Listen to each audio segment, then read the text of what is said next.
Transportation Committee meeting, August the 12th, 2025. I'm Mayor Walker. I'm glad to be with all of you. Again, welcome all of you here.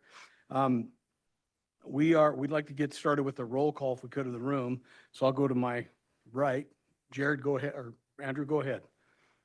Hi, I'm Andrew Gruber with WFRC. Jared Pulling with UDOT Planning. Dory Johnner, Long Range Planning, WFRC. Kendall Willardson, Transportation Planner with MAG. Dee Dee Murray, Long Range and Strategic Planning at UTA. From Davis County, I'm David Mitchell. Ted Knowlton, Deputy Director, WFRC. Jordan Chandler, Org Ops Team, WFRC. Rosie Hernandez, WFRC. Ellen Burrell with the Cottonwood Heights City Council. And through the public comment period, I have two guests with me. I have Kennedy Burrell and Luke Burrell. Ken Phippen, Far West City. Katie Williams, Far West City. Dave Graff, Ogden City. Hugh Van Wagen and WFRC staff. Matt Ryan, WFRC staff. Cameron Carter, Bike Utah. Kirby Sneidman, Avenue Consultants. Krista Reister, City of West Jordan. Elliot Mott. Cindy Song, WFRC. Madison Aviles, Local Administrative Advisor, WFRC. Jay Mosqueda, WFRC.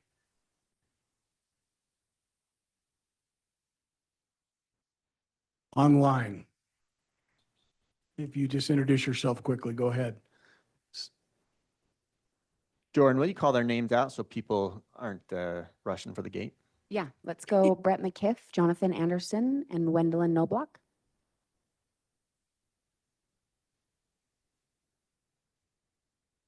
This is Joy Petro. I'm also online. Brett, do you want to introduce yourself? Absolutely. Hi, Brett McKiff from the Utah Department of Health and Human Services. Hi, this is Wendelin Knobloch from Midvale City. Jonathan Anderson, would you like to introduce yourself? And I'm Jonathan Anderson, also from Midvale City. Thank you. Suzanne Harrison, Blair Tompton, and Chris from Bike Utah. Suzanne Harrison, Salt Lake County Council Member. Blair Thompson, Avenue Consultants.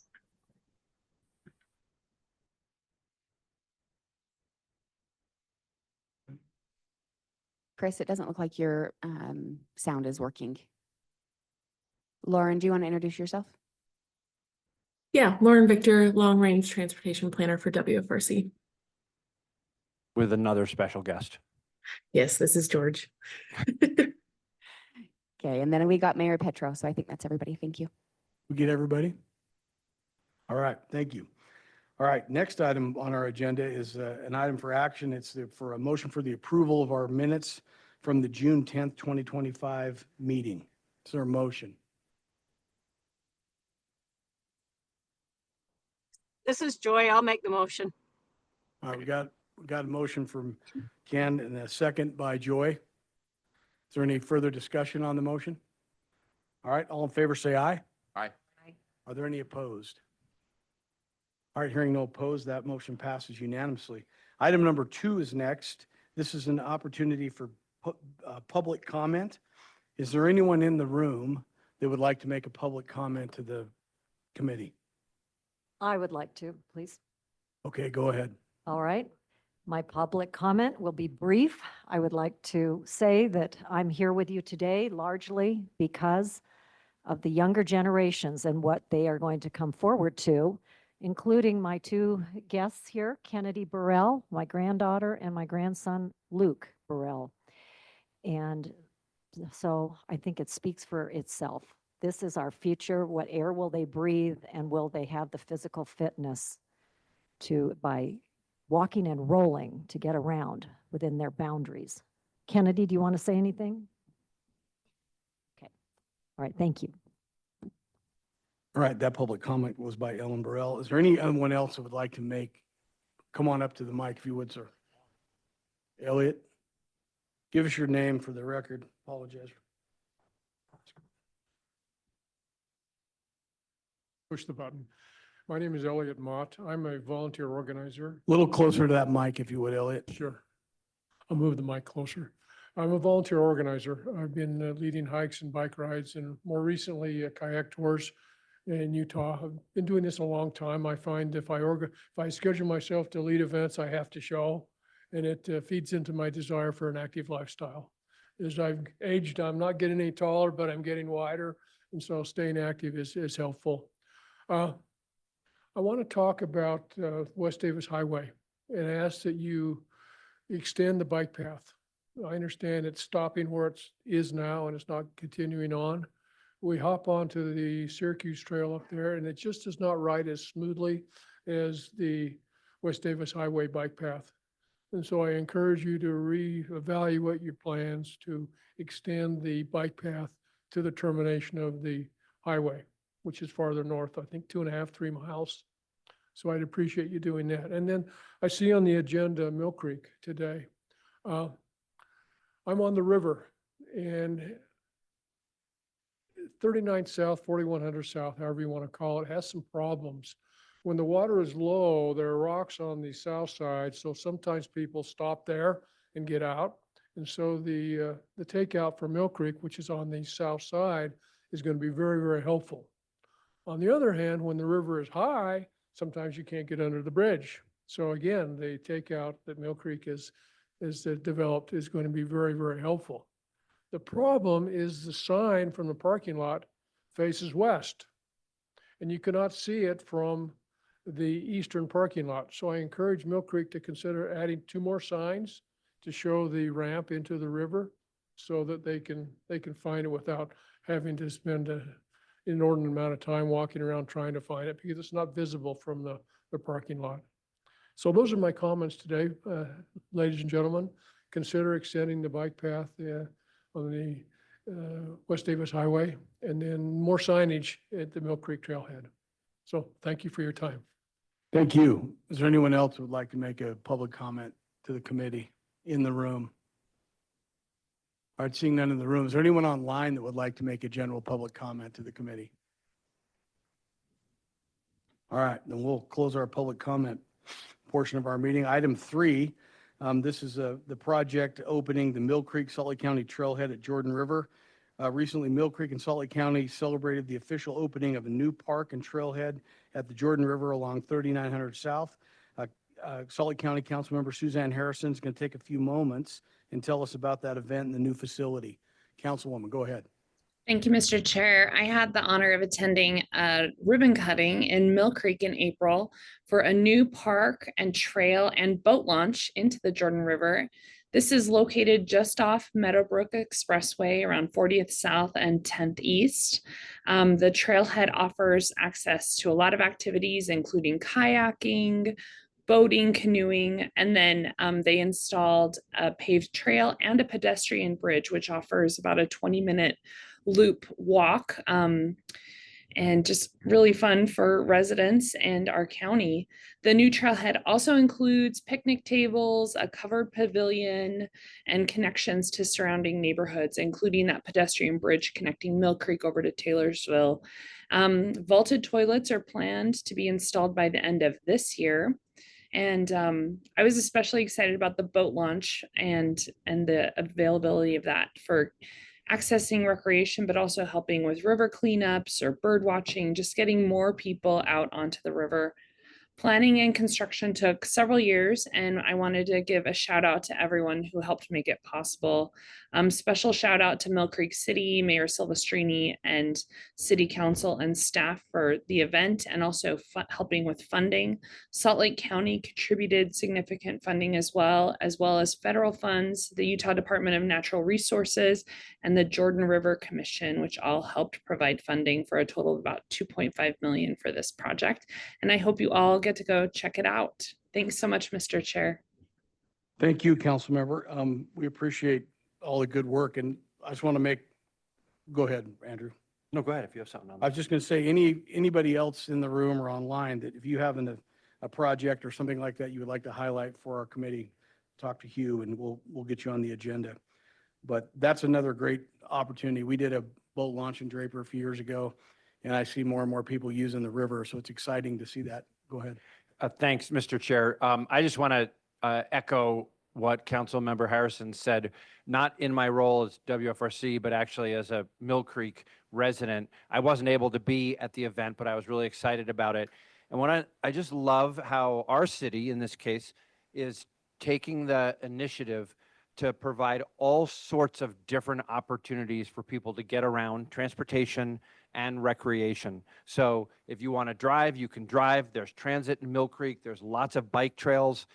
And then all of those connections are being made to the recreational opportunities, the river, the parks, and really Mill Creek City, I think, is doing a great job. They're not alone in doing this, but Mill Creek is doing a great job of trying to weave all of these things together: transportation choices, access to homes and jobs and recreation. And so, Council Member, thanks so much for highlighting that. Yeah, the cities that touch the river have this opportunity to get people in the river, which is unique. So also more expensive because those just more than just trails. So yeah, hats off to Mill Creek and other cities who have done it and are doing it. It does give us an opportunity to enjoy the Jordan River as part of our network. All right, number 4 is a legislative follow-up: car parking and bike lanes. As you all know, our esteemed legislature in 2025 passed the HB 290, which prohibits obstructions in bicycle lanes. And we're going to have Cameron Carter with Bike Utah here to talk about the nuances of this bill, and then perhaps get some feedback from us as a committee about our experiences with implementation. Cameron, go ahead, sir. Thank you, and good morning. My name is Cameron Carter. I am a planner and a policy researcher with Bike Utah. I'm here to talk about HB 290, which is the new state law that addresses bike lane obstructions. And I worked very closely with Representative Maunga, who sponsored this legislation. So I'm here to share some of those insights. I'm going to talk about why bike lanes are important, what bike lane obstructions look like, a little bit about the bill itself, and then implementation tips and recent examples. So why are bike lanes important? And I think another question that we could ask here is, why do bike lane obstructions matter? Why do we care? The reason is because bike lanes provide a lot of benefits for all road users, not just cyclists, but drivers and pedestrians as well. One of those is safety. Bike lanes reduce vehicle-cyclist collisions by 30 to 49%, depending on road type. And this is according to the Federal Highway Administration. The reason bike lanes have safety benefits, one of those is because they improve predictability. By providing space for cyclists and for drivers, it reduces confusion, improves traffic flow. Bike lanes themselves are also traffic calming measures. Adding a bike lane to a street, it visually narrows the lanes, which reduces vehicle speeds and encourages drivers to drive slower and drive more responsibly. Mode shift is another huge benefit. Adding bike lanes increases bike commuting by 21 to 171%. It's according to a NACDO study from 2016 of North American cities. And the reason the range there is so large is because there are a lot of other factors, mainly land use and type of bike facility. But still, adding a bike lane to your transportation network encourages more people to ride bikes, which has other benefits. It reduces traffic congestion. There's environmental benefits, as more people biking means lower vehicle emissions and improved air quality. There's economic benefits as well, since research shows cyclists actually shop with local businesses more often and they spend more compared to drivers. So the point of these two slides is just to say that bike lanes benefit all road users, but we only get those benefits when bike lanes are unobstructed. So what do bike lane obstructions look like? Here are a few examples. This is Vine Street in Murray with a buffered bike lane, a vehicle parked in the bike lane. Here is a parking protected bike lane in Salt Lake City with a vehicle parked a little bit too far forward into the bike lane.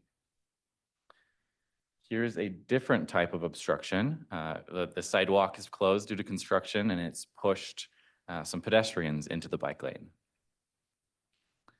This is Cottonwood Heights. You may have heard about some recent conflicts in the news with Cottonwood Heights. It's mainly about this street, which is a residential street that has buffered bike lanes. We'll talk more about this later, but vehicles are parked in the bike lane here. And then here's a resource if you're interested. This is from Bike Lake Uprising, which is a nonprofit that does, they collect bike lane obstruction data for research purposes. you can actually go and look specifically where bike lane obstructions have been reported in the Salt Lake City metro area. And I just want to point out these numbers on the side here that show bike lane obstruction types. And in total, 82% of bike lane obstructions are parked vehicles. About 7% is construction, and then 11% is other, referring to damaged lanes, snow, debris, pedestrians, et cetera. So when we're talking about bike lane obstructions, we're mainly talking about vehicles parked in the bike lane. So to get specific about the bill, HB 290, Bicycle Lane Safety Amendments, this was sponsored by Representative Verona Malga this past session. It does two things. First, it makes it illegal to park or drive in a bike lane with exceptions. So this is similar to a traffic violation where you're not allowed to park in the middle of a road, you're not allowed to park on a crosswalk. It applies that same idea to bike lanes. The second part is about road construction. So it requires cities to minimize bike lane obstructions or provide a detour when construction blocks a bike lane. And again, that is similar to what's already required for vehicle traffic, just simply applying that same principle to bike traffic. And this bill passed with fairly large majorities in both the House and the Senate. Here are some of the purposes that were discussed while the bill was being drafted. And I think as a Safe Streets organization, the first purpose here, encourage better design, is really important to us. I think as we start thinking and talking about bike lane obstructions, you'll notice that the places that have the most conflict, it's usually because of a design issue where the road design isn't intuitive or it's not designed for all road users. And that is creating conflicts. And so I think this bill encourages cities to think more critically and more intentionally about where bike lanes should be placed and how bike lanes should be interacting with street parking. Of course, educating drivers is also important, and informing them about bike lane safety and where not to park. Liability is an interesting consideration. If you're a cyclist and you're forced into traffic because of a parked vehicle and you're hit because of that, the bill provides some added liability protection for you. And then I want to mention that enforcement is actually not a big goal. The goal of this bill isn't to create some surveillance state or widespread ticketing across the state. I think some enforcement will be needed, but really this is about encouraging better, safer street design and educating drivers. Here are some short-term tips for implementation. So I think it's really important to start with education. When there's any new law, it's going to take time for residents to figure it out. And I think cities can support their residents by sharing information about the new law in their newsletters or on social media. Here are actually two examples of South Jordan and South Salt Lake posting about the bill and why bike lanes are important.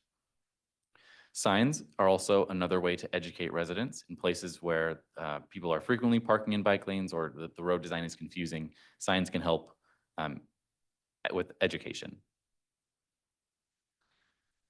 These are more long-term tips. I think the first point here, design for self-enforcement, is really important. And what that means is that the street design itself should encourage people to follow the law.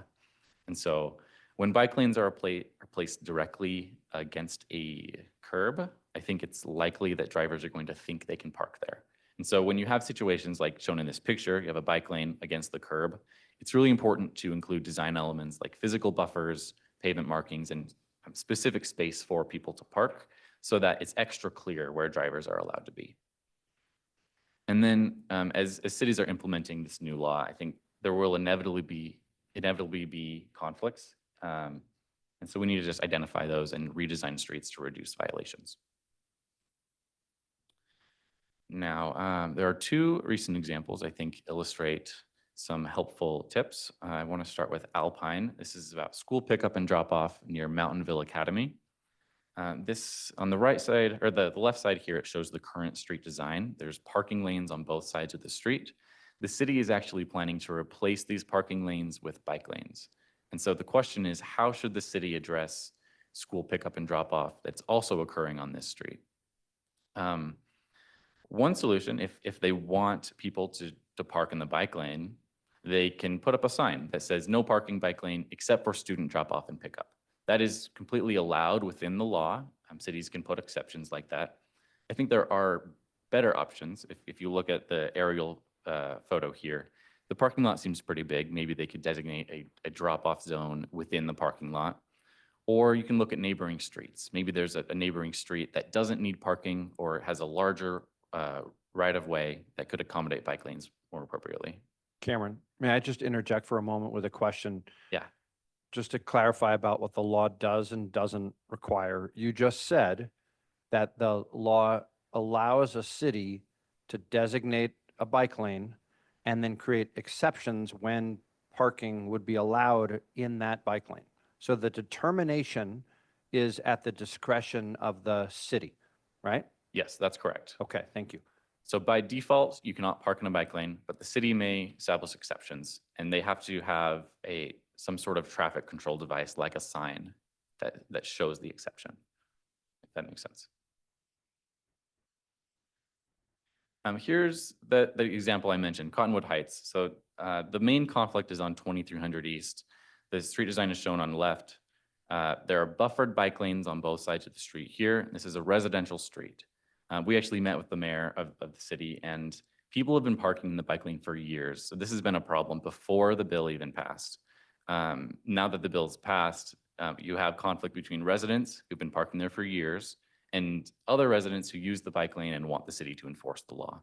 So when we met with the mayor, we actually discussed different design options for this road, and those design options are shown on the left that reduce vehicle lane widths, remove the buffers, so that you can still provide bike lanes, but you're also adding an additional parking lane on the street.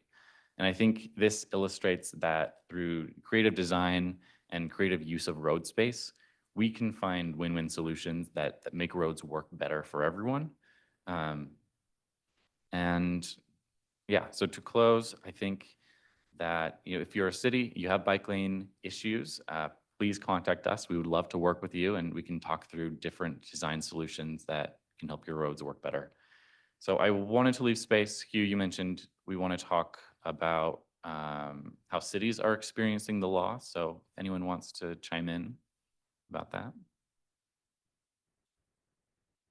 I would like to add, this is kind of an issue in our city as well. And I recently had an incident where I was out biking with my family, and there was, the bike lanes were blocked, and we had to kind of go out and around and closer to live traffic. And I was with my kids, and I'd actually contacted our sheriff and asked him to kind of help remedy the situation because there was cars parked there. And his response was that there was no enforcement mechanism because it was on a state highway. So it's really good to see that there is some, a framework for, ultimately remedying those situations if everything else doesn't pan out. So, and yeah, if you could talk a little bit more about that enforcement and what that looks like, that'd be great.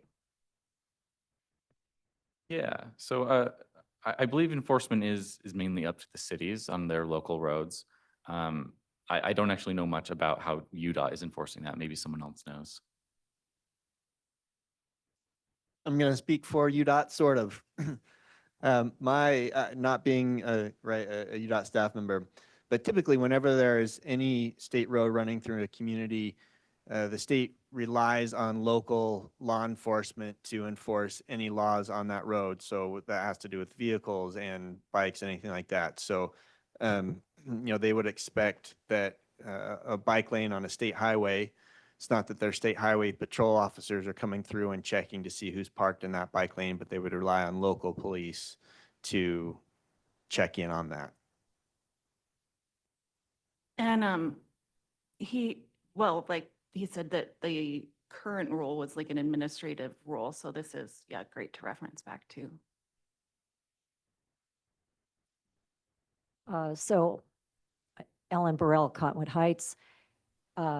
In Cottonwood Heights, we have we have Wasatch Boulevard, which is a state route, two state routes actually, SR 190 and SR 210. And, so in a way, it's quite a burden on our Cottonwood Heights Police Department to be patrolling not only all the streets that we own, but as it's been indicated by Hugh, also the state routes. I happen to represent the district that contains state routes. And you know, my mind is filled with a number of challenges that we have as municipalities.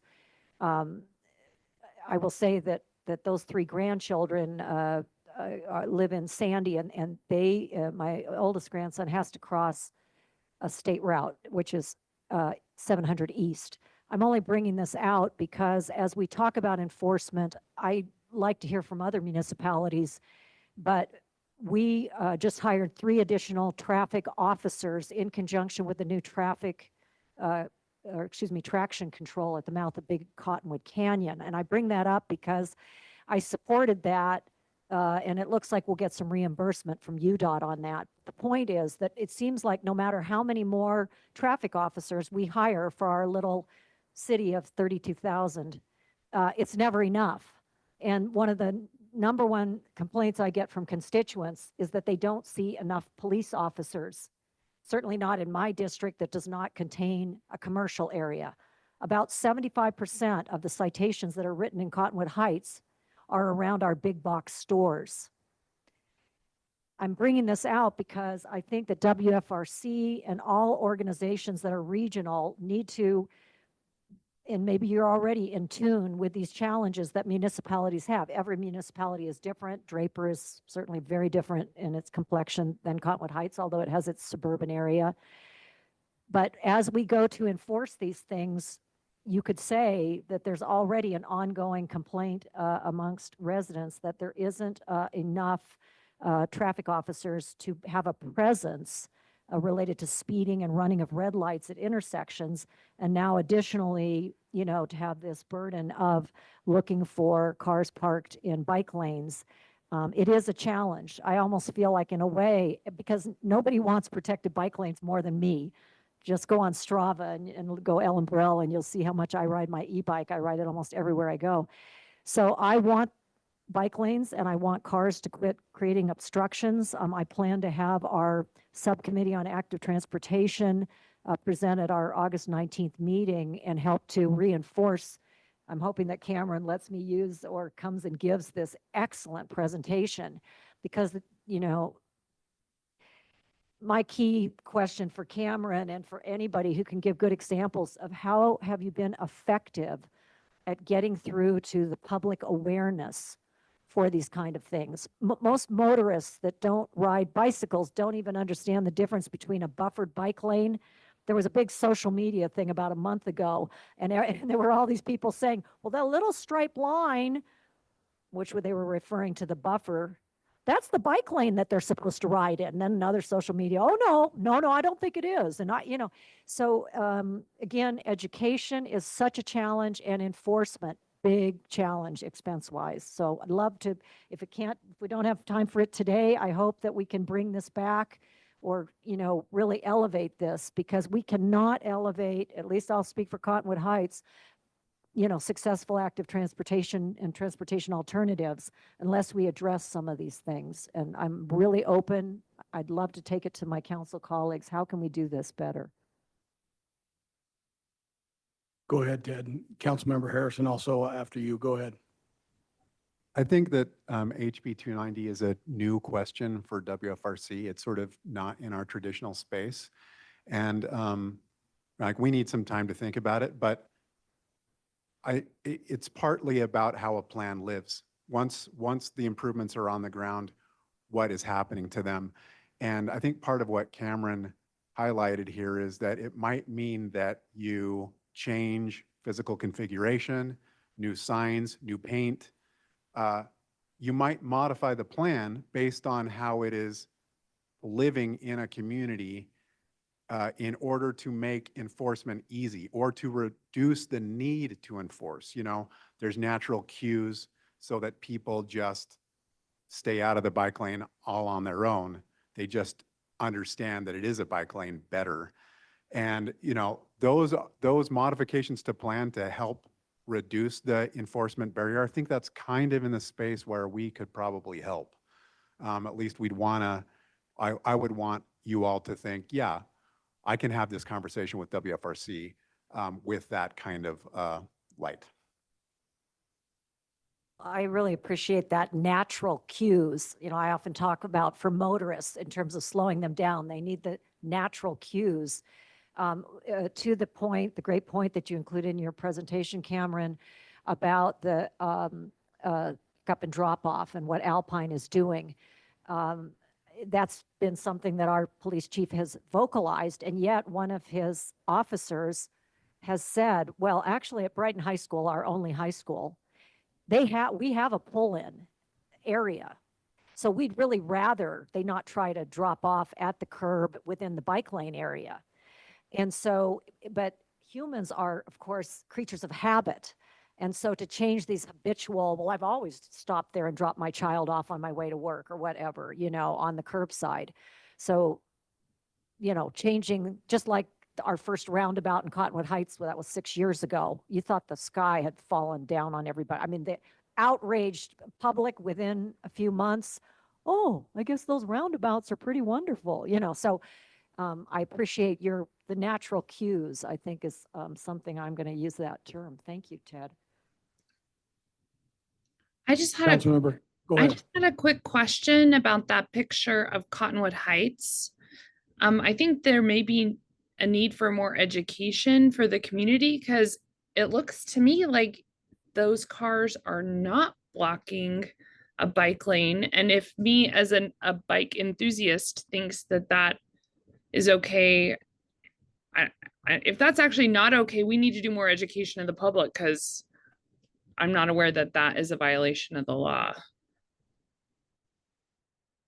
Yeah, I think it is confusing, and what looks like a bike lane in this picture is actually the bike lane buffer, and so you could add stripes to that buffer to make it clearer. Yeah, it's really confusing. I can understand why people wouldn't know.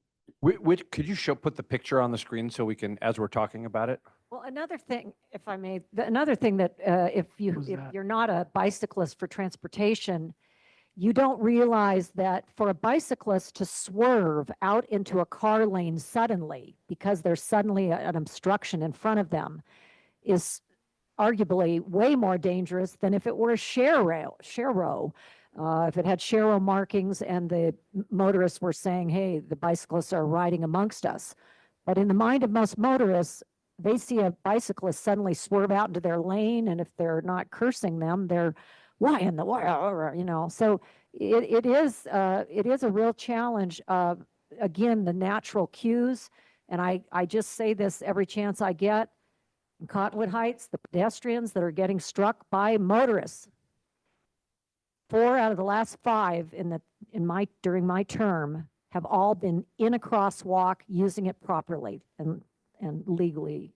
So, you know, this challenge that we have, and I think it's largely being willing to make a bigger budget toward painting.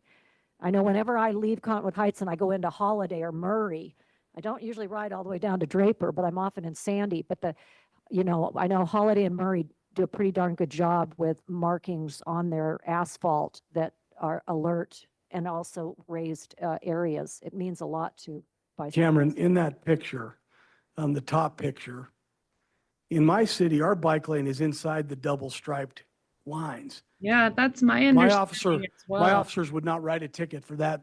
For that picture right there, we would not write a ticket for that. So you're telling me the bike lane is where the car is? Yes, I am. And there are bike markings not shown in this picture that make it even clearer. And I think Well, that's a bad example then, because that looks to me like they're in the parking side and the bike lane's wide open. If I may, Mr. Chairman, what you are seeing is if he were able to zoom in, you would see that there are diagonal lines through that buffer. So you are looking at the open space is the buffer, which is supposed to give added protection to the cyclist. But we have allowed in Cottonwood Heights those diagonal lines either to wear off or they were never very brilliant to begin with. So it's hard to see the perspective, but that buffer can be as narrow as. I get that, but what I'm telling you is in my city, the cars park where the cars are, and that part's the bike lane. That's how it's signed in my city on every new road we do. We don't do it the opposite. Are you telling me that we have to do it the opposite? Can I clarify Okay. something from the engineering side of Public Works? The striping, the diagonal striping is optional at 2 feet and above. So no one is doing anything wrong technically. It's a design choice per MUTCD. And it does cost a lot extra to do the diagonal striping. So neither option is wrong. And the bike symbol is actually only required at the very beginning of bike lanes at major intersections. So this design right here is not wrong, but it does lead to confusion because all of those design options are optional. They're not standard per the MUTCD. Well, and then that's my point. Like, I think in a lot of cities that would not be a violation of the bike lane. And so, I don't know, I think there just needs to be education for motorists and bikers because this is, I think, a little confusing. Well, it seems like to me that's creating a violation you don't need. Switch the striping to the parking area and leave that bike lane open. That's how a lot of cities are doing it. Then you're not having them in the lane. I mean, if we have the option of engineering, we ought to look at all that because it seems like that's a better use of that road than to try and tell people. It looks like you can do both things on that road, but I don't know.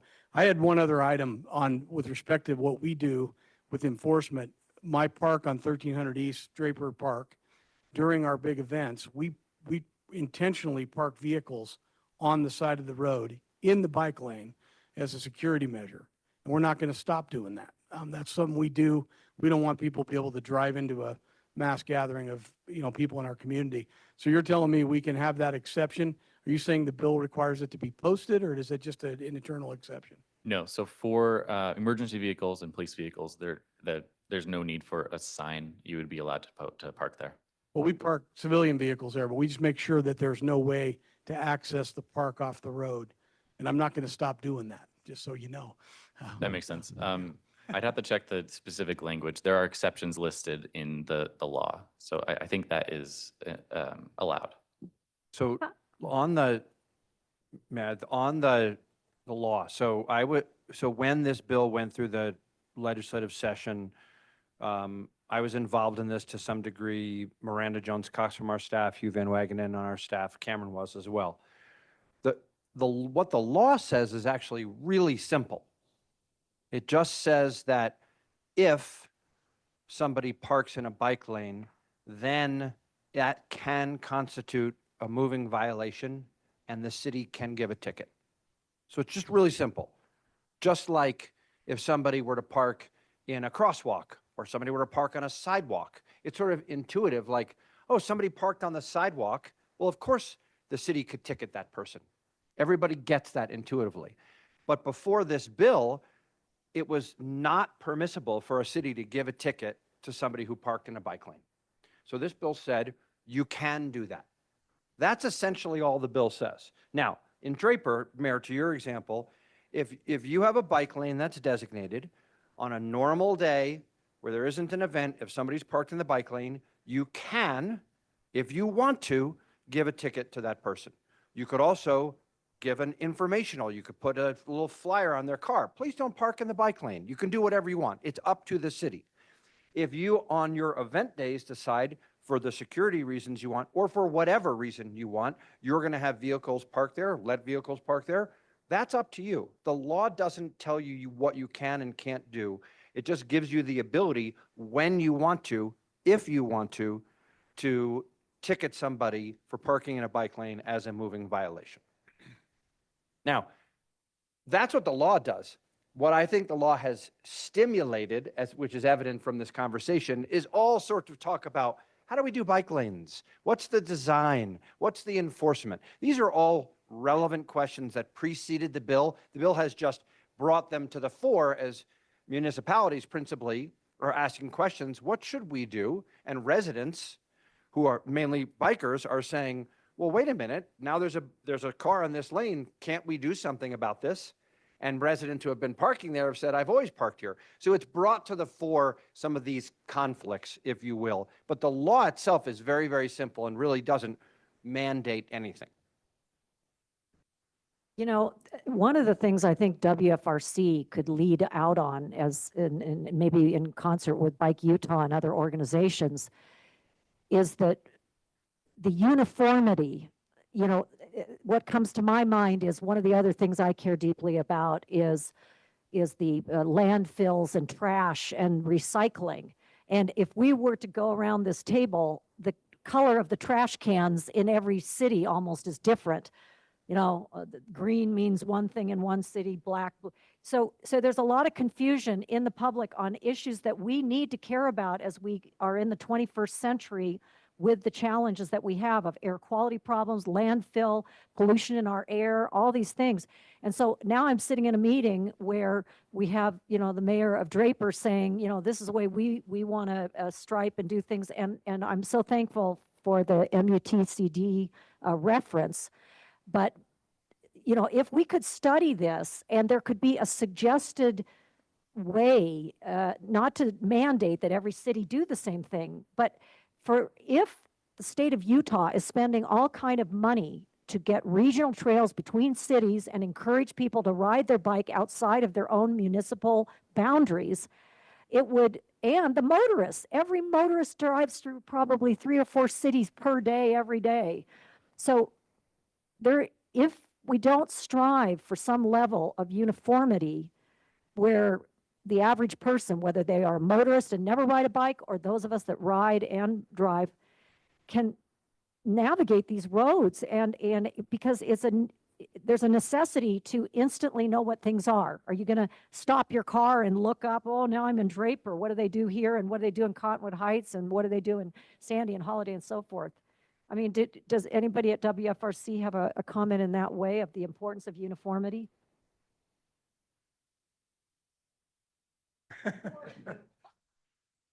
Yeah, thanks. And maybe this will be our last comment so we can move on to other agenda items. Cameron, thank you for being here and for bringing this up. I think there's a lot to follow up on this. And I think what's tricky about having uniformity across cities is that every street cross section and land use and context is slightly different. And the goals of the design may be slightly different depending on those contexts. What certainly exists, and Cameron, maybe you can correct me on this, there are a lot of resources out there from NACDO, the new AASHTO Bike Guide, all sorts of things that provide the options that Krista was mentioning. And, if it would be helpful, I certainly think WFRC could put together some sort of resource guide to point to in those directions. And make, like, in this context, this would be, like the preferred design for these reasons.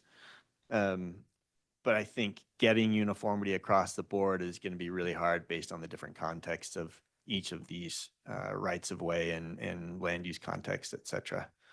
All right, let's get on to item number 5. It's a report from West Jordan regarding traffic calming. Come on up.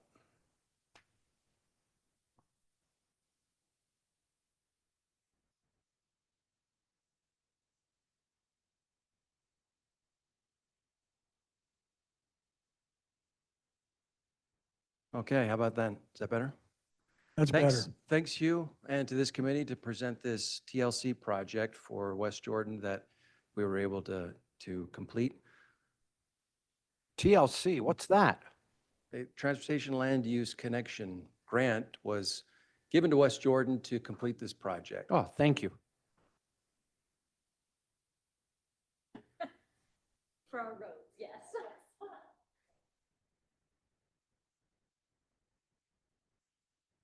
Sorry, it's a PDF, so it might not work with this. I'll give introductions. So I'm Krista Reister. I'm with City of West Jordan Public Works. Do I have to? Okay. I'm Krista Reister. I'm with City of West Jordan Public Works Engineering. I was the city project manager for this project, and we hired Avenue Consultant to be the planning consulting for this project. And Kirby was our project manager. Thank you, Krista. We had a great team on this, including Blair, who's on the call too and may chime in. I was looking at this, putting it together, and I thought, is this a representative sample of Utah? And I got a distribution map of blondes in across the country, and could see, okay, yeah, actually it is. We got a little blurb down there in Utah, but Marcia was the project manager from Wasatch Front, and okay, that was a lame joke. Let's keep moving. Okay, we were tasked with 4 main goals for this project. First, to research some traffic calming solutions for the city. We'll get into why. Krista will talk about why. And then to create a toolbox of traffic calming tools and a decision matrix that the city can use in making decisions about where to apply them. Then we were going to test those out in West Jordan neighborhoods. And finally, we're going to update West Jordan's existing neighborhood traffic management program. We took a different turn than that, and we'll talk about why. At the beginning of the project, we evaluated speed-involved crashes in West Jordan and also bicycle and pedestrian crashes and existing traffic calming infrastructure. One thing that we saw really as an abnormality, because we haven't seen this anywhere else to this degree in Utah and other places across the country that we've worked. If you notice the number of speed humps, speed bumps in West Jordan, there's over 200 across the city. We've never seen speed humps and speed bumps applied on local roads this extensively where we've worked. So we also mapped speed complaints that the city collects.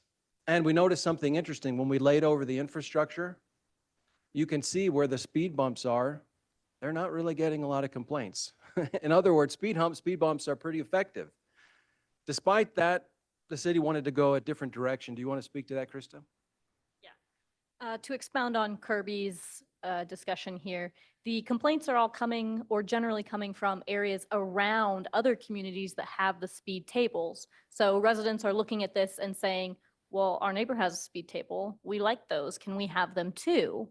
The reason why, so City of West Jordan was very big into installing speed tables in existing neighborhoods because it's one of the easier methods that our streets crew can install and one we've found to be effective. The issue with this is the political discourse this has created. There's been lots of discussions on whether this prohibits EMS access and response time and delays that response time. And as well as there's been just so many complaints generated from people who love and people who hate them that the City of West Jordan has decided to step back from using speed tables as our main traffic calming implementation. And that is why we wanted to launch this study, because we wanted to know, well, what other traffic calming options are out there for new neighborhoods and existing neighborhoods that are similarly effective, and what kind of cost impact or construction impact would that take for us to use something else? Thank you, Krista. As we began to research the tools that have been applied, and we categorized them into 3 categories. There are traffic calming tools that are road diets. So in some fashion or another, they decrease the amount of right-of-way and create both physical and visual friction in the road that slows drivers. The second strategy are roadway obstacles. These are putting something in the roadway that cause drivers to slow down, like a roundabout or landscaping, medians. The final strategy it doesn't have anything to do with infrastructure, but has more to do, well, not necessarily, but it has to do with impacting the driver behavior. So enforcement, public education, strategies such as that. We assembled there's a lot of research that went behind this graphic. We assembled them all in one graphic for the city to evaluate the tools. And we actually, this is a few iterations, the final iteration after doing this a few times with the city, settling on within those 3 categories, tools that the city could use, not has to use, but could use as options. Now, if you remember, this was the first step, put together a toolbox of tools the city could use. Second step is creating a decision matrix or some process the city could use to evaluate the tools and make a decision about where to apply which tool. We put the tools together on a map. This was Rob.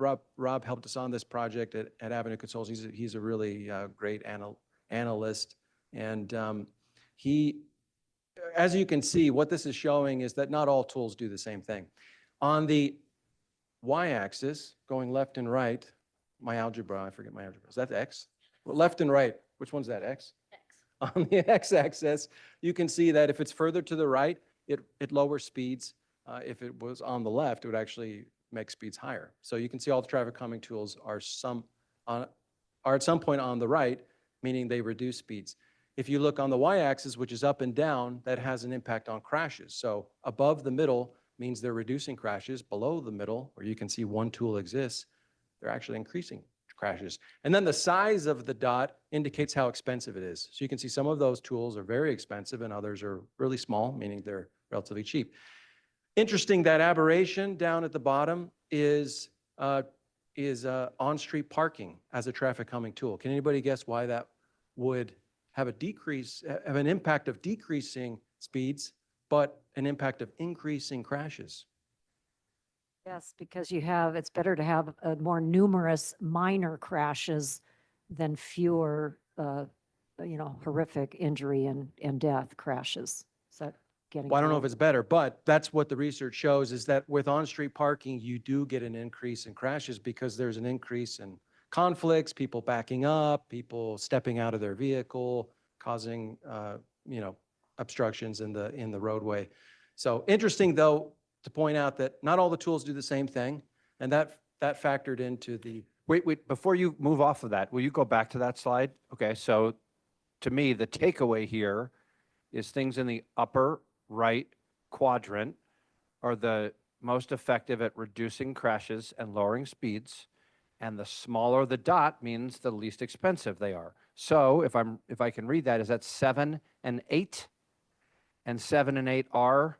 Speed tables and raised crosswalks. Speed tables and raised crosswalks are the lowest cost, relatively speaking, highest bang for the buck in terms of reducing crashes and lowering speeds. That's the takeaway that I take from this chart, yes? Yes, and roundabouts are one of the higher costs, but one of the most effective you can do. Interestingly enough, as well, number 16 is actually lowering speed limits all across the city. This was one of our mayor's big pushes because Park City did this and Salt Lake City did this.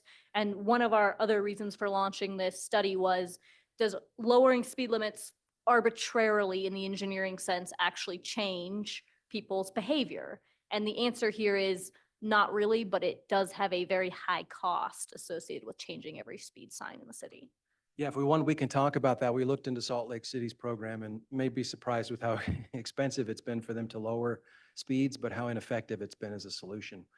That might be a little bit of a political statement, but. Are you but- referring to only the 20 is plenty in local streets, or a combination between the residential streets and their arterials and other? Well, we didn't just look at Salt Lake City for this research, but we did look at their program. But for lowering speeds, it's essentially ineffective no matter what speed you assign it. People drive, what we all know here, people drive on a street based on the design. That is the preliminary indicator of how fast people go on a street, is how it's designed. And if it's wider, people go faster. If it's more narrow, people go slower. So it doesn't matter. It matters very little, the speed you assign. With a little caveat, and that is when enforcement's out, you do get some increase in effectiveness, but that's a very expensive way to, it's not the speed limit that's creating the effectiveness, it's the enforcement. Can I ask a question, Kirby? So you're indicating there that the speed limit was changed, but the road design was not changed at all. That's correct. Okay, and is there information on what factors did increase cost? Was it more enforcement was required? No, it's just the changing of signs. You and- have to buy all new signage. Yeah, very And expensive. change them all out. And for Salt Lake City, in the course of a year or 2 years, I'll have to check my notes, but it was a couple $1 million to do that with very little impact to the actual speed. So you're suggesting that those millions of dollars would have been better spent by go ahead and doing visual candlesticks or even inexpensive things? No comment. No comment. This is a national trend right now. So the 20 is plenty on local roads is a national trend for Vision Zero and zero fatalities right now. But in both of our research, we couldn't find, and I couldn't find studies that actually backed up a before condition and an after condition of changing those speed limit signs. And our mayor was gung ho on, let's just change them all. Other cities around us are doing it. Let's do it too. And our engineering department, which has a very limited budget, said, well, let's make sure there's actually some data on this before we move forward with that. And what this has come out with is it actually is not as effective in the physical sense as it might be in the feel-good sense to residents. Can I just say one more time, let's be really clear here. the most effective intervention in terms of impact and return on investment is speed bumps and speed tables. We all know that they work, right? And why don't people like them? Oh, because they work and they make you slow down. That's generally why people don't like them. You Well, know, to be miracle. fair to the staff at West Jordan that were involved in this project, including maintenance and law enforcement staff. So to interject their thoughts into this, because we included not just West Jordan engineers in this project, but also staff from all departments. What you're seeing here is the cost of construction, cost of implementation. What you're not seeing reflected in the size of the dot is the cost of maintenance, the cost of other activities, you know, snow plows that may break them and get in there. Striping. Well, there's a Striping. couple of reasons why people don't like them. One, it slows fire trucks down in their response and ambulances as well. It also slows the police down in their response. And it also pushes traffic to the streets that don't have them. So it's not like a panacea, because I can tell you that we have them in some areas, but it pushes traffic and it slows our response down. So You're maybe correct. the raised crosswalk is something, but all right, are you folks done? More about a third of the way through. All right, you got to speed We it could up. go fast. I give one engineering comment. Yeah, sure. Don't hit any Adequ- speed bumps. So appropriately designed speed tables should not actually impact your EMS service response time. EMS service response is actually supposed to be going the speed limit on local roads. So if your speed tables are accurately designed, they should still be able to go over those at 20 miles per hour. So to help West Jordan staff help to create a decision matrix that they can use to where to apply these tools, we created an exercise where we test these out, but we decided not to do it in the West Jordan neighborhood. Instead, we took them away from the city. That way they wouldn't have any bias. So we put them in another city. We gave them pictures and data on the streets that they were going to traffic calm, and then they needed to select the tool or tools that they thought would best apply. That would help us use the collective decision-making process of West Jordan staff to understand how we could create a decision matrix for them. And one really good part of this exercise is Krista made sure that there was an engineer in each one of those groups that went in around the room and evaluated these locations, these streets from another city. We also did something pretty fun, is we gamified the process. And this was, again, Rob's idea, did a fantastic job with this. We assigned each group some Dirk dollars, you know, with the mayor's face on it. He really liked that. And that way we constrained the decisions that they were able to make by a cost. So that way they couldn't just put in the most expensive, most effective solution like a roundabout. They really had to think, well, we have a budget, how do we spend this? The interesting thing is that well, if you do that, what people tend to choose is not one big solution in one place. They wanted to spread around the solutions at all the locations that we assigned them. And what the staff collectively, including maintenance staff, chose to do is cost-effective solutions and even speed tables. So we put together a decision matrix for the city. This was our first iteration, and this wasn't really what the city was looking for. It's a lot of good data here that helps them evaluate the tools based on the conditions of the road. What they wanted was something that helped them explain to the public the decisions they were making about where they're putting these tools. So our second iteration was more of a traditional flow chart. And then finally, the last step of this project was to update the existing neighborhood traffic management program for the city. But what Krista and the engineers decided is that, you know what, we don't really need help updating that program. It's working pretty well. And with the data you gave us, we'll be able to modify it ourselves. What we really need help with is to update our development standards. Why? Because West Jordan's in kind of a unique situation. Older cities like Salt Lake City that have an existing straight network that's not really expanding, older cities like Salt Lake City tend to have traffic calming as a priority. Whereas newer cities that have an expanding street network are maybe prioritizing auto-oriented streets, and they're really not that interested in traffic calming. West Jordan's in the middle, where they're an older city, but they have a part of the city that's growing, and they do care as a city collectively about traffic calming, and they need something for the new development to tell them, how do you design traffic calming on an existing street? And so we put together a traffic calming manual. Here's the existing city code. It's just one line that says, well, you need to put in some traffic calming. Well, what was happening is the the developers were controlling what kind of traffic calming they were willing to install, where and how much. And while we had some say during our design review of that traffic calming, there's really no guidelines out there right now for engineering of how often or what type of traffic calming should be installed in these new developments and what is being proven effective. And so that's something Avenue helped us figure out, is in order to control that traffic calming in those new developments and keep vehicle speeds to 25 to 30 miles per hour, speed control points should be placed no more than every 500 feet on these new roads. And as a best practice, whenever doing ordinance, we work together with the city.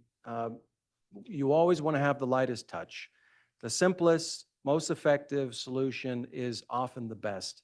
And so we have a change to the ordinance that's just a paragraph that references a traffic calming manual that the engineers will own and be able to update themselves.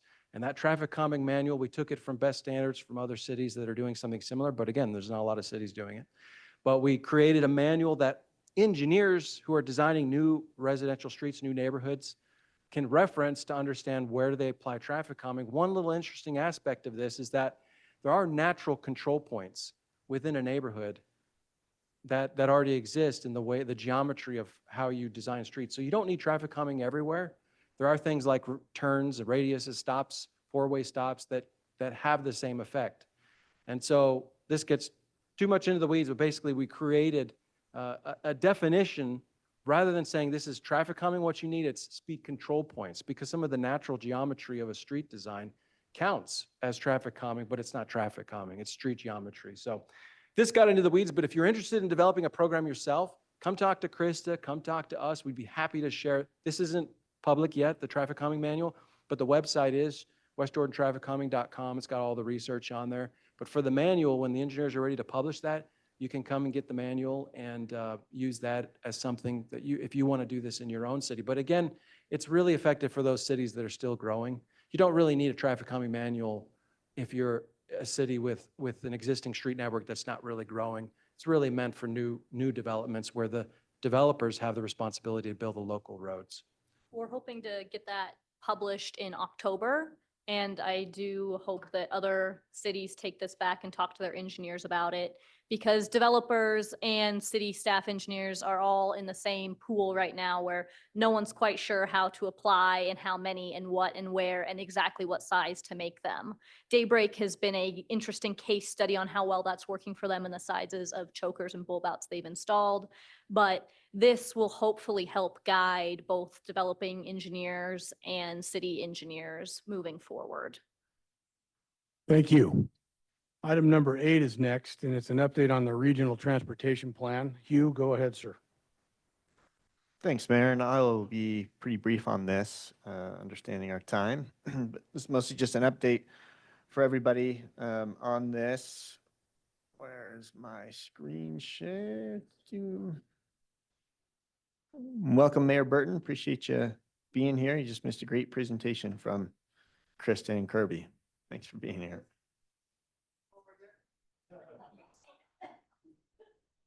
So just a little update on where we're at in the regional transportation plan process for our 2027 to 2055 plan, working in what's called the preferred scenario. And click. Timeline on this, we started working with you and your communities on exploratory concepts back in the summer of fall of 24. The preferred scenario is, well, what does the transportation system look like in 2055? And that's what we're working on right now. And I'll take you through a little bit of the process there. But the big picture here is know that we're working with a lot of your local staff members on this through the technical advisory committees and with our transportation partners in preparation for our fall workshops that will be coming up and may even be on your calendars at this point in time that we do every fall. So doing some refinement to bring to you the final set of projects for you to look at for that draft preferred scenario. So we did project ideas, screening process to look at those projects. And right now we're getting feedback from your staff members in your cities and our transportation partners on that draft preferred scenario. So projects came from the existing 2023 to 2050 RTP. Our talking about active transportation, transit, and roadway, and any amendments that happened to the RTP. We did fall workshops last year where we got everybody around the table and sourced ideas from you all there. And then we took them through some strategy testings on how these certain ideas may work together and enhance the system. BI bikeways on the active transportation side was a big focus along the way, and still is a part of the plan going forward. And then we took these strategies and screened all the projects slightly differently depending on the mode. For active transportation, looked at regional studies. It's the project expand access for people to get where they need to go, and what type of facility, right, speaking of bike lanes, what type of facility was being suggested in the plan, and reviewed all of that. And then there was an additional screening looking at BI bikeways, Utah Trail Network I'll get to in a minute, but it's a project to overcome a barrier, serve a major destination, upgrade safety, have appropriate support from stakeholders, and appropriate spacing between facilities for a regional network. So the draft RTP map right now, again, this is just a draft. This is all the active transportation, a little snapshot of it. We are currently getting feedback from, again, technical advisory committees that are your staff members and our transportation partners. Utah Trail Network just released their first cut of what they're calling their vision network across the state. And so we were just exposed to this and provided a little bit of a peek at this in the last couple of weeks. And so they're refining that. But again, we do plan on taking the information and the network that they produce and incorporating it into the regional transportation plan. So that's an ongoing process, but we hope that that will be settled, more settled, when we bring this to you in the fall workshops with those trails identified that the state will be funding. Again, with those workshops, elected and appointed officials, staff, from all across the city. We want as many people that you can send to these workshops as possible. They're starting in October, right, Jory? And running through maybe the beginning of November, typically. No, end of November, thank you. And we come to you as best we can and bring other cities around to chat with you all together and get some insight in what this preferred plan will be. So please look forward to that. And yeah. One add to that is we do make an effort to reach out to local communities. We've been working with UDOT and UTA. We also work with some key stakeholders. So if you know of advocacy groups or large landholders, we have a list with universities we meet with. So if you have some ideas of other groups that we'd like to meet with, I think Hugh usually meets with Bike Utah, Pratt, and Trails Foundation Northern Utah during this process. So kind of all encompassing in our outreach. That's it. We'll be in touch. Thank you. All right, Matt, you're next. Item number 7, Wasatch Front funding programs. All right. Would you like me to move quickly? Absolutely. Okay. No speed bumps for you.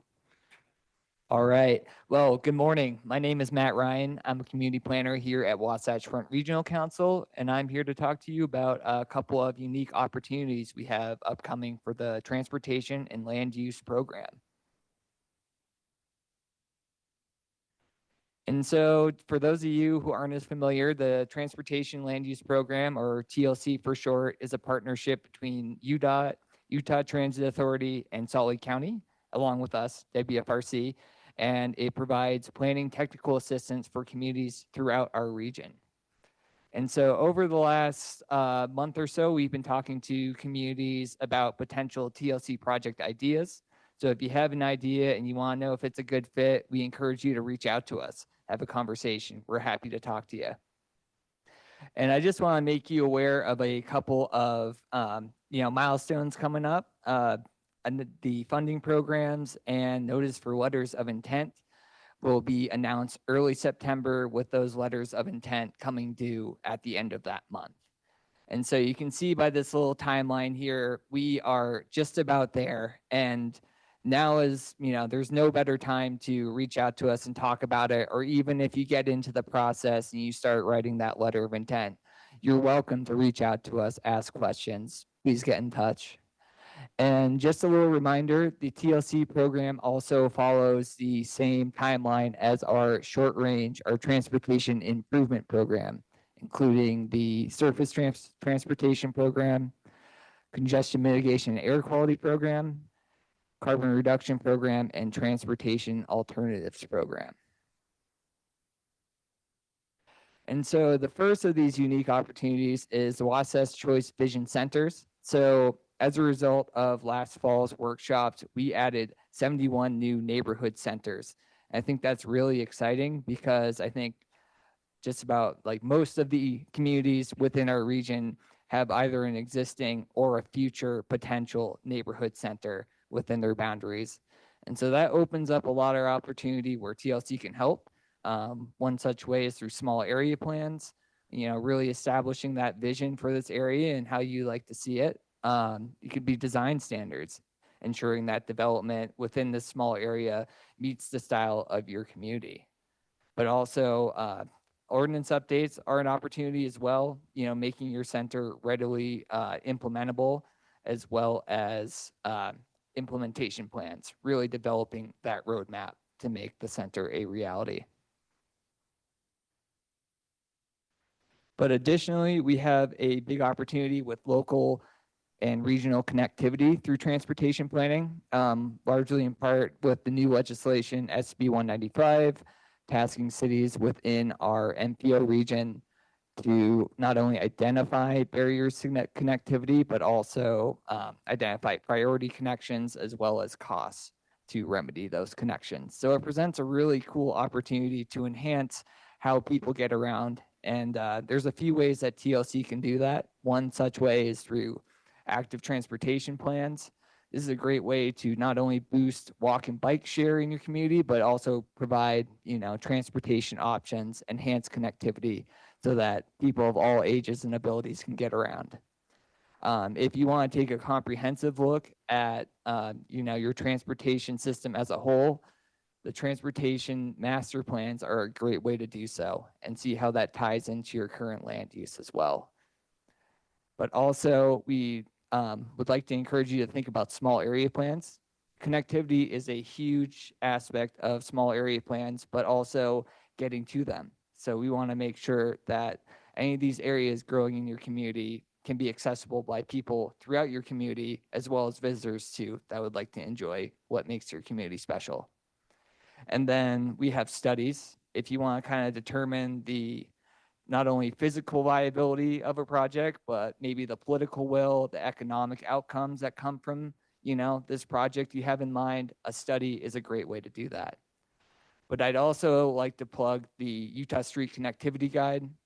It's a great way to learn about connectivity, how it can enhance your community, and, give you some ideas for future projects to help remedy, a lot of these requirements. Go ahead, Mayor Burton. This is great. I love this. And I'd like to see a copy of that guide. Is that written more for the residents? Because we get a lot of pushback from residents because every time you make connectivity, they think everyone's going to drive on their street instead of the other streets and add traffic on there. So we have a lot of issues when that comes up, doing the connectivity, pushback, I should say. We do it, and it actually makes it better in the long run. But getting that education piece out to the residents is something that's really where we could use some help. No, totally. So you're talking about the document itself, connectivity guide. Ted, do you want to speak on that? It looks like you're going for the mic. Mayor, I think it could be better in that regard. And we're taking a look at it right now, actually, about the possibility of an update to that document. I think that there's some things we could do that help highlight how you might talk about connections with residents. You might get more traffic on the one street that's connected, but the aggregate traffic across all the streets is lower, that kind of thing, so that the net benefit for the cities, anyway, you already get that, but those kinds of things we could highlight better, I'm sure. Well, I want to echo what Mayor Burton just said. We now have a council majority in Cottonwood Heights who are advancing the expansion of Highland Drive, the intersection with Fort Union Boulevard. And partly how they're excusing that is to say, well, gee, we don't want frustrated morning commuters to flow through the neighborhoods, trying to avoid the backup going northbound toward I-215 on Highland Drive. And, you know, I'm with Mayor Burton. It's very challenging to overcome that sentiment, not just with the public, but with council, voting council members.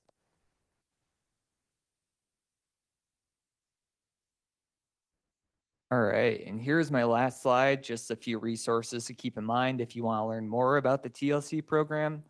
We have our website. That's a great landing spot to just kind of understand the process, what the TLC program is about, the application process, previously funded projects, and so forth. But also, my favorite resource is the TLC interactive map. You can actually search projects by status, by year awarded, but also by project type. And you can see pretty much everything the project, from the application to a website when the project is active to the final plan when the project is completed. So I always encourage people to go there and really learn about the program. But lastly, we have a quick, these are all linked, and when you get shared this, you can access it. 2025 awarded projects, just brief paragraph long summaries of what we funded last year, and that can give you a good idea of, you know, ideas that could work in your community. But with that, that is my presentation. Happy to answer any questions. And Matt, just to reemphasize, the timeline that you presented earlier is also the same timeline for the Transportation Improvement Program. Is that correct? Yes, that's correct. So funding for construction of projects. Yep, That exactly. Ben with Rich is typically. I'd like to over. add one other funding source, Dirk Sure. bucks.